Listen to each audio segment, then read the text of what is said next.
My anxieties were dismissed as excessive and financially unsound, Mr. Harrison declared, his gaze unwavering across the expansive conference cable. He insisted on a workforce prioritizing efficiency above all else. My name is Thomas Ashton. I'm 62 years old, and I've served as the plant operations manager at Blackwood Industries for the past 16 years. Before that, I dedicated 23 years working my way up from the shop floor in Toledo, Ohio. I possessed intimate knowledge of every machine, every safety regulation, and every shortcut capable of causing grievous injury or worse. Mr. Harrison, the newly appointed CEO, a mere 8 months in the role, had been brought in by the board to streamline operations and maximize shareholder returns. He was the kind of executive who wore bespoke Italian leather shoes to a steel fabrication plant and discussed pain points and growth metrics while nonchalantly stepping over oil spills that should have been rectified weeks prior. The initial warning sign appeared when he canceled our biannual safety training. He deemed it an unacceptable loss of a full day's production. Subsequently, maintenance schedules became erratic, parts replacements were delayed, and warning signs in hazardous zones were removed to minimize visual clutter. I initially voiced my concerns privately, presenting him with statistics, near-miss reports, and industry best practices we were now flagrantly disregarding. He simply nodded, offered a perfunctory smile, and took no action. Therefore, I meticulously documented every infraction, every overlooked recommendation, and every denied maintenance request. That morning, I had emailed the executive team regarding a critical hydraulic press demanding immediate attention. The pressure gauges were malfunctioning and the safety guard was fractured. Operating it felt akin to playing Russian roulette. I strongly advised its immediate shutdown. 2 hours later, I was summoned to the conference room, facing the entire leadership team. It was then that Mr. Harrison delivered his judgment. "Thomas," he began, "we value your extensive tenure, but your priorities are no longer congruent with our vision for Blackwood Industries." Around the table, heads hung low. Silence reigned. These were individuals I'd collaborated with for years, people whose families I knew intimately. Now they pretended to be engrossed in their notepads, as if they contained the universe's secrets.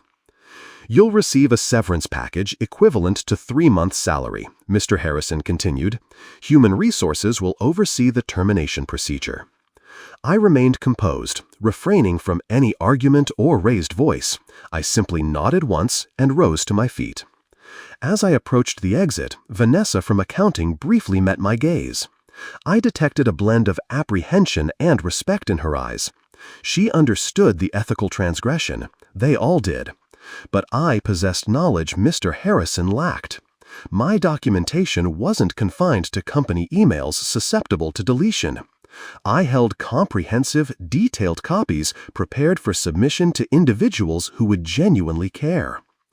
My journey at Blackwood Industries commenced when it was known as Midwest Steelworks. I began on the night shift operating a stamping machine 6 months after my 20th birthday. The work was demanding and hazardous, but the compensation surpassed any other opportunity available to a young man with only a high school diploma in Toledo. My father, a 42-year veteran of Firestone, had imparted wisdom on my first day. "Make yourself indispensable," he'd advised. "Master your craft. Be the irreplaceable employee." And so I did. I mastered every machine. I pursued night courses in industrial engineering. I volunteered for the safety committee when no one else would. By my 16th year, I was a floor supervisor. By my 23rd, I was the plant operations manager, overseeing 380 employees. I knew their strengths and weaknesses, those who responded to a firm hand and those who thrived with encouragement. My wife, Eleanor, often teased me. "You care more about those machines than our own kitchen appliances," she'd say. Perhaps she was right. Our refrigerator had been making a disconcerting humming noise for months. But at work, I understood that an unusual sound could signal a catastrophic accident by the end of the shift. Under the previous owner, Mr. Peterson, safety was paramount.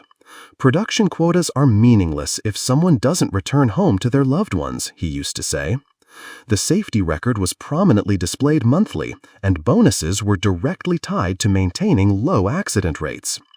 Following his retirement, Blackwood underwent 3 changes in ownership over a decade, each progressively less connected to the actual work, each increasingly fixated on quarterly financial reports. Mr. Harrison represented the culmination of this negative trend.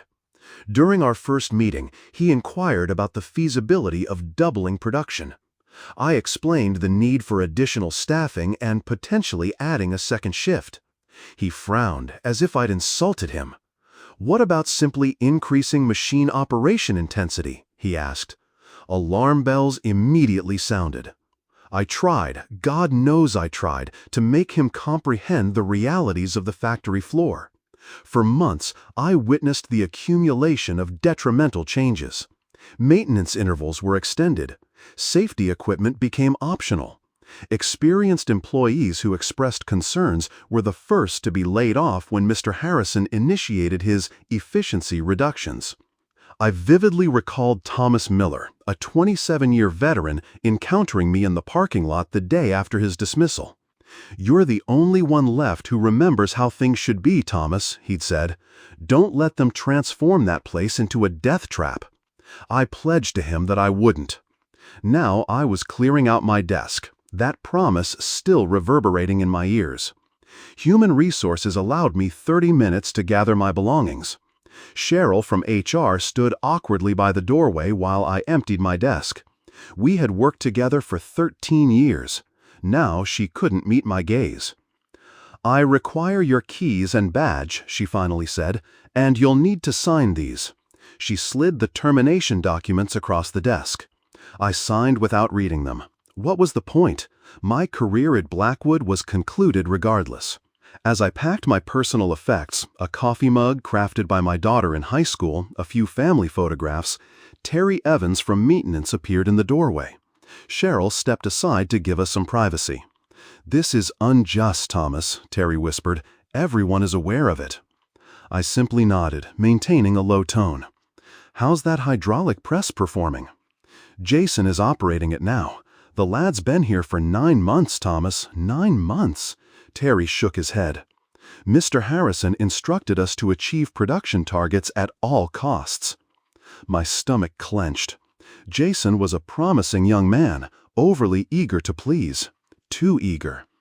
"Be cautious, Terry," I said, handing him my box of belongings. "Look out for yourself." In the parking lot, I sat in my truck for an extended period, gazing at the building where I'd spent over half my life. The full weight of the situation finally struck me. My job was gone. My identity as the safety advocate was gone. But that wasn't what troubled me most. People were at risk of injury, possibly death, and Mr. Harrison would simply write it off as an acceptable cost of doing business. I started the truck but didn't drive home. Instead, I went to the public library, accessed a computer, and spent 3 hours organizing my documentation. Every email, every inspection report, every denied maintenance request. Photographs I'd taken of obstructed fire exits, disabled machine guards, and leaking chemical containers. Then I composed a detailed cover letter explaining the systematic dismantling of safety protocols at Blackwood Industries since Mr. Harrison's arrival. When finished, I drove to the nearest FedEx location and sent the entire package to the Occupational Safety and Health Administration office in Cleveland. A strange calm washed over me on my drive home. For months, I'd been engaged in a losing battle within the system, following regulations, respecting the chain of command, attempting to protect my colleagues while navigating Mr. Harrison's rigged game. Now I was free of those constraints. As I pulled into my driveway, my phone vibrated. A text from Vanessa in accounting. "Mr. Harrison is having them run that hydraulic press continuously, 3 shifts, no maintenance break. What should we do?" I didn't reply immediately. Instead, I entered the house, kissed Eleanor hello, and poured myself a rare glass of bourbon. "You're home early," she said, studying my face. "I was fired," I said. "What? Why?" For performing my job, I replied, taking a slow sip. But I'm not finished yet. I picked up my phone and texted Vanessa back. Document everything. I have a plan. 3 days later, I received a call from Patricia Miller at OSHA. Mr. Ashton, we've reviewed your submission concerning Blackwood Industries, she said. I'd like to discuss these allegations in person. We met at a coffee shop 15 miles from Toledo. Patricia was younger than I anticipated, perhaps in her mid-30s, but her questions were precise and insightful. She had clearly prepared thoroughly. We take these reports seriously, she stated, after 2 hours of detailed discussion, especially when they originate from someone with your experience. However, you should be aware that Blackwood has an impeccable official record. Of course they do, I countered. Mr. Harrison has been falsifying internal accident reports, settling minor injuries with petty cash, and threatening employees' jobs if they complain. Patricia nodded, making notes. We'll need to conduct an inspection. It may take several weeks to obtain approval and schedule the visit. People may not have several weeks, I responded, thinking of the hydraulic press operating around the clock. I understand your concern, but we have established procedures. Procedures won't assist Jason if that press fails, I interrupted, or anyone else on that floor. She offered a sympathetic look. I'll expedite the process as much as possible. In the meantime, are there any current Blackwood employees who might cooperate with us? I pondered. Possibly, but they risk their jobs. After Patricia departed, I felt the weight of time pressing down. Bureaucracy moved slowly. Industrial accidents occurred in an instant. That evening, I contacted Terry Evans. "What's the situation there?" I asked when he answered. "Grim, Thomas, truly grim," he replied, his voice hushed, as if fearing eavesdropping. "That press is emitting sounds I've never encountered before. Mr. Harrison has 3 temporary workers operating it who barely know how to turn it on. I attempted to demonstrate proper procedures, and he pulled me aside, stating that if I didn't conform, I'd be next. I informed him that OSHA would conduct an inspection, but it might take weeks." The silence on the line spoke volumes. "Someone will be injured before then," Terry finally said. "I know. I'm attempting to accelerate the process." The following morning, I drove to the offices of the Toledo Chronicle and requested to speak with their investigative reporter. After a brief wait, I was introduced to Olivia Rodriguez, a sharp, observant woman with a recording device and a skeptical expression. "So you're alleging unsafe conditions at Blackwood Industries?" she inquired after I'd outlined my story. "I'm not alleging anything," I replied. "I have documentation." I showed her some of the photographs I'd retained. Disabled emergency stops, blocked fire exits, missing machine guards. "This could be any factory anywhere," she said. "How do I know it's Blackwood?" "Because I worked there for 36 years until they dismissed me for raising concerns about these precise issues," I said, my eyes fixed on hers. "So, this is about revenge?" "This is about preventing funerals," I countered. "Publish the story or not, but if someone dies in that plant while you're deliberating, how will you feel?" Olivia scrutinized me for a moment. "I require more than your word. Are there current employees who would corroborate these conditions?" Before I could respond, my phone rang. It was Vanessa. "Thomas," she said, her voice trembling. "There's been an accident. The hydraulic press. Jason is severely injured. The ambulance just departed." My stomach plummeted. "How severe?" "They say he might lose his arm." I looked at Olivia. "You just received your verification." 2 hours later, Mr. Harrison held a press conference outside Blackwood Industries. He stood impeccably in his tailored suit, expressing profound concern for Jason's unfortunate accident. "Safety is our foremost priority," he assured the cameras with practiced sincerity. "This was an isolated incident due to operator error. We're conducting a thorough internal investigation." Then he played his trump card. "Unfortunately, we believe this accident may have been the result of deliberate sabotage by a recently terminated employee who had voiced dissatisfaction with company policies." He didn't mention my name. He didn't need to. By that evening, 2 police officers were at my door questioning my whereabouts that morning, and my phone was ringing incessantly with calls from former colleagues inquiring if I had truly done what Mr. Harrison implied. The following morning, I retained legal counsel. Harold Goldman had represented union workers for 41 years and knew every tactic companies employed to evade responsibility. "They're attempting to make you the scapegoat," Harold stated bluntly. "It's a shrewd strategy. Blame the disgruntled former employee, tarnish your reputation, tie everything up in investigations until the heat subside." "But I wasn't even on the premises," I protested. "They have security cameras," Harold nodded. "Look, Thomas, this isn't about truth. It's about liability. If they can pin this on you, their insurance premiums don't increase, they avoid regulatory penalties, and the inevitable lawsuit from Jason targets you instead of Blackwood. So, what do? We fight back with facts. You said you've documented everything." "Everything," I confirmed, "going back months." "Good, but we need more. We need to know what they're saying internally about the accident." That evening, Terry Evans and Vanessa Morris met me in Harold's office. Both appeared nervous, constantly checking their phones. "Mr. Harrison called an all-hands meeting after you left," Terry explained. "He stated that anyone communicating with you or the press would be immediately terminated. He made everyone sign new non-disclosure agreements." "But you're here," I said. Terry's weathered face hardened. "I've been there 31 years, Thomas. What happened to Jason? That's not what we stand for, or used to anyway." Vanessa nodded. "I process the maintenance requests for accounting. I have copies of everything Mr. Harrison denied over the past 7 months, including 3 separate work orders for that hydraulic press." She handed over a USB drive. "He's been systematically cutting corners everywhere. Not just safety, quality control, environmental compliance, even proper tax withholding. Anything to make the quarterly numbers look better." Harold reviewed the files while we talked. When he looked up, his expression was grim. "This goes beyond negligence," he said. "This is willful endangerment. But it still doesn't prove Thomas wasn't involved in the accident." "Maybe this will help," Terry said, pulling out his phone.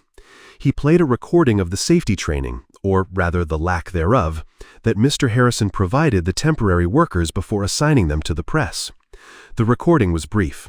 Mr. Harrison essentially showed them the power button and the emergency stop, then relayed production targets for the shift. "That's approximately 1% of the appropriate training," I stated. "Did Jason receive even this much?" "Less," Terry said grimly. "Mr. Harrison instructed him to figure it out and walked away." Harold was furious. "This is completely illegal. Those workers should have received OSHA-mandated training, proper supervision, everything." "That's not all," Vanessa said quietly. "I discovered something in the company emails yesterday. Mr. Harrison knew that press was hazardous. The manufacturer's representative inspected it last month and formally recommended taking it offline until repairs could be completed." She pulled up an email on her phone. Mr. Harrison's response to the recommendation was brief. "Too expensive. Find workarounds." The room fell silent as the complete picture emerged. This wasn't simply cost-cutting or ignorance. Mr. Harrison had knowingly assigned workers to dangerous equipment after receiving explicit warnings about the risks. "He concealed the inspection report," Vanessa continued. "It never even reached the maintenance department." I thought about Jason, 24 years old, lying in a hospital bed, possibly facing life without his arm, all because Mr. Harrison wanted to meet his quarterly targets. "So, what's our next step?" I asked Harold. He gathered the evidence we'd collected. "First, we clear your name. Then, we ensure Blackwood and Mr. Harrison personally face the consequences." Terry's phone buzzed. He looked at it, his face paling. "What is it?" I asked. "OSHA just arrived at the plant," he said. "Surprise inspection. Mr. Harrison is losing his mind." For the first time since my dismissal, I smiled. Perfect timing. The OSHA inspection of Blackwood Industries lasted 3 days. Patricia Miller led a team of 7 inspectors who documented over 81 serious violations. Meanwhile, Harold had arranged a meeting with detectives investigating the sabotage allegations against me. With Terry's testimony and security footage demonstrating my absence from the premises, the police swiftly determined Mr. Harrison's claims were baseless. I was formally exonerated, which Harold immediately leaked to the Toledo Chronicle. Olivia Rodriguez's front-page story ran the following Sunday.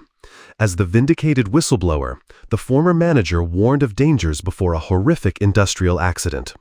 The article detailed my warnings, Mr. Harrison's cover-up, and the injured worker's condition.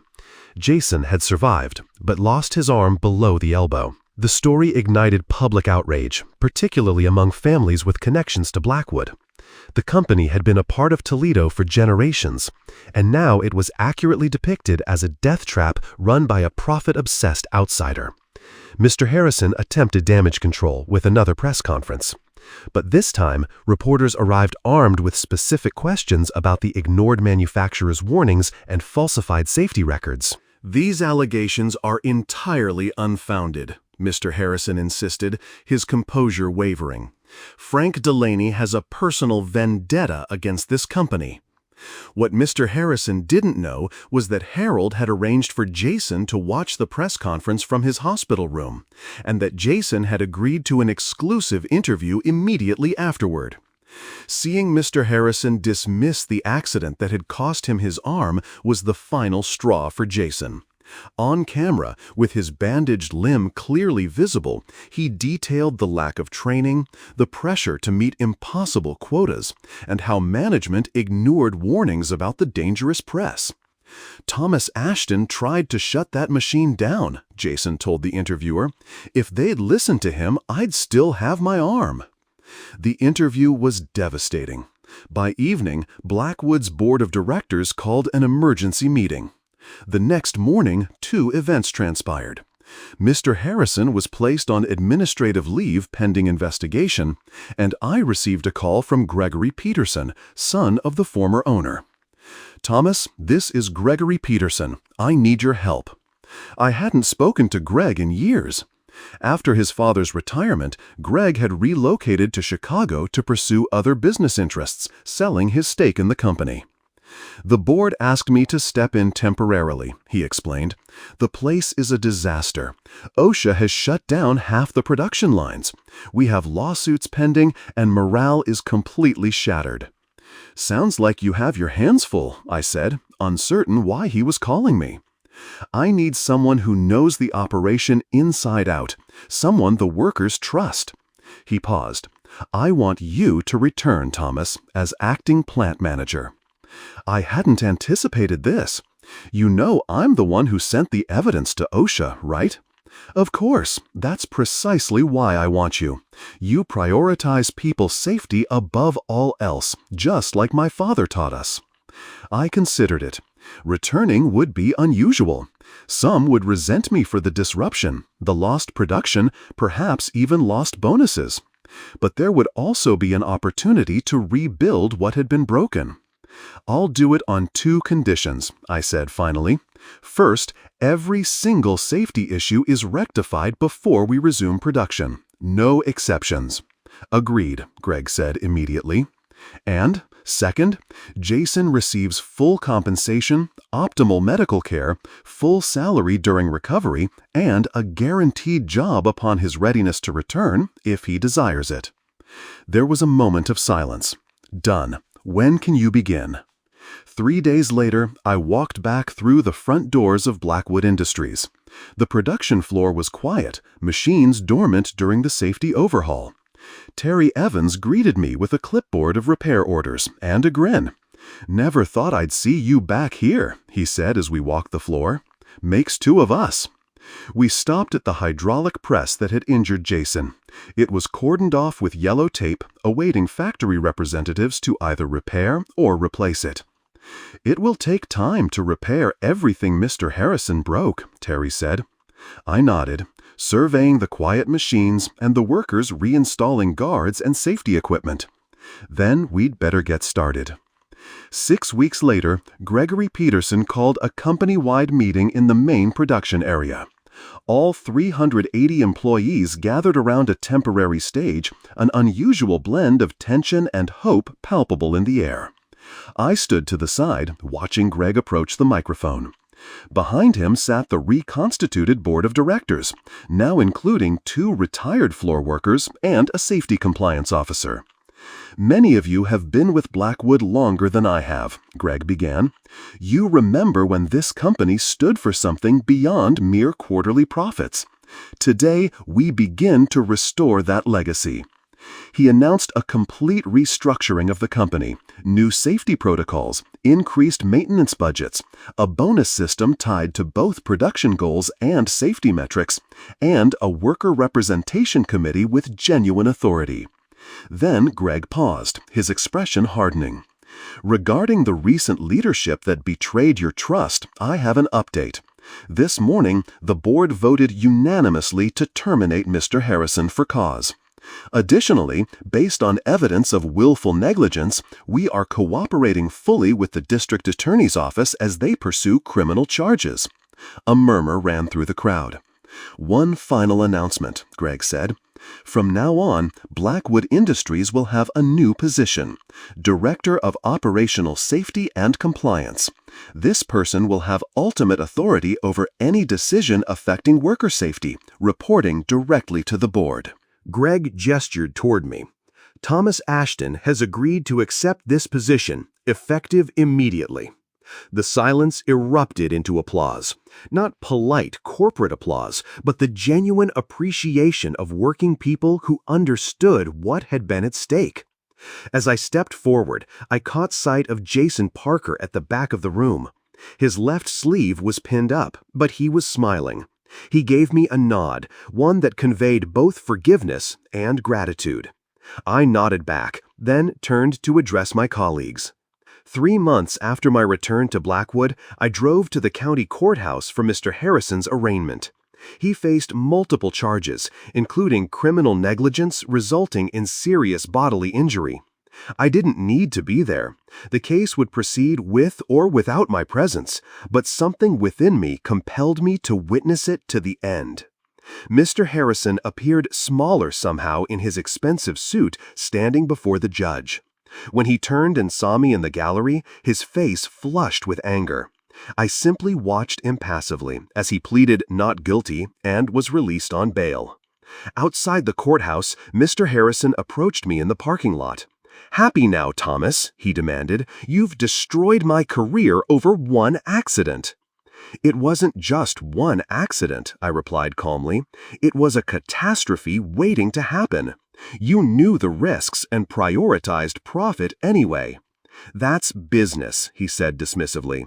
"No, that's criminal." I turned to leave. "I'll overcome these charges," he called after me, "and then I'll sue you for everything you possess."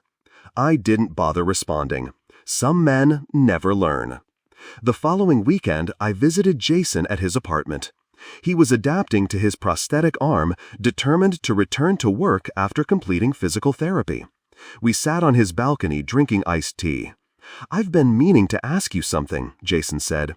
"You could have simply walked away, found another job. Why did you fight so hard?" I thought about it. Because some things matter more than a paycheck. When you witness something wrong, truly wrong, you have 2 choices: look the other way or take action. Jason nodded. "Well, I'm glad you took action." As I drove home that evening, I felt a peace I hadn't experienced in a long time. Blackwood was operating safely again.